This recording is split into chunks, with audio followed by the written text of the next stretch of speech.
Is there any additional information that's available out there besides from phase 1? So yes, indeed, this insulin program, the novel basal insulin, has phase 2 studies that have been reported and are published in small populations of patients with type 2 diabetes. Those open label studies compared basal insulin peglispro to glargine in a population of patients with type 2 diabetes over 12 weeks, and then a crossover study that was performed in patients with type 1 diabetes. Those phase 2 data are published, and the phase 3 program is in part designed to assess both the efficacy, effectiveness, and safety profile of this insulin.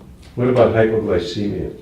So in the phase 2 trials, the study suggested lower rates of nocturnal or overnight hypoglycemia with the patients with type 1 diabetes who receive this actually seeing slightly higher rates of total hypoglycemia, likely related to a reduced need for mealtime insulin.